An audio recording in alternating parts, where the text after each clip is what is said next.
So, as a public prosecutor, I am expecting a lot from this convention and discussions which are deliberations going on.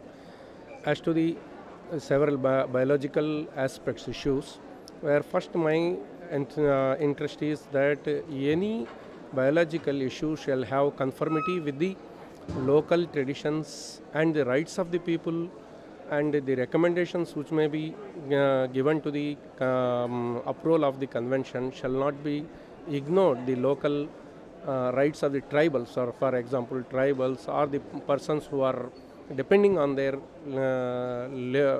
livelihoods. You're saying that the rights should not be ignored, but are these rights of these communities and people who depend directly on forests, for example, legally identified and recognized by the government? This is one lacuna on the part of the local governments, that the local government mostly are failing in identifying the entity of the tribals, how by birth they are living upon them. It is their first right so as to enjoy that environment. Any change of any climate or environment, it is against their birthright and human right ultimately. As a resource person of anti-human trafficking and anti-animal trafficking and wildlife issues, my experience is that the conservation shall start from the community people. If it is guarded by the community people, it will be very good protection from the traffickers. What I aspire from this convention, the community shall be involved, recognizing their rights and also allowing them to enjoy their own environment and giving some more responsibility to them to take up the conservation. Interesting. Tell us more about the anti-animal trafficking, that the area that you have worked in. What were the most pressing issues on animal trafficking, and how is it being dealt with?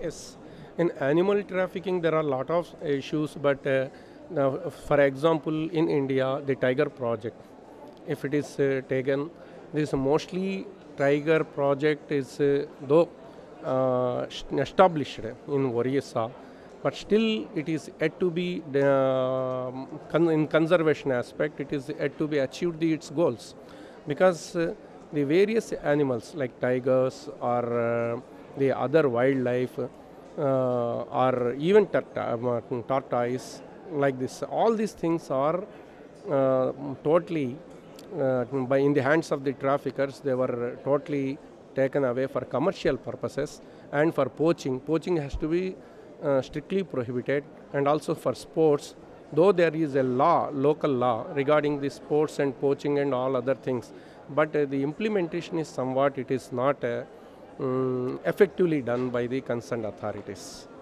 And that is one of the reasons where the government is failing in protecting the animals from the hands of the traffickers for commercial purposes. There is a Biodiversity Conservation Act that has been passed by the Government of India. Do you think this act will be effective in in addressing the problem of animal trafficking?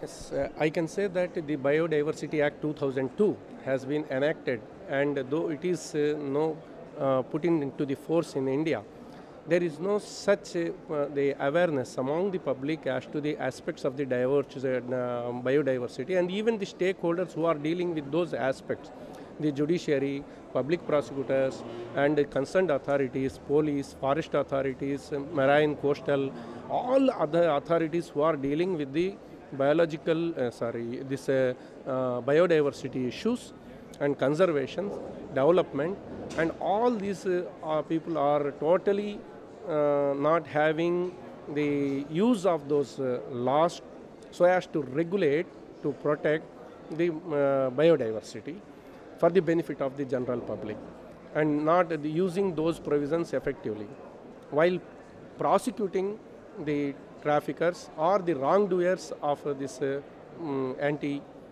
development or conservation activities. That is one lacuna.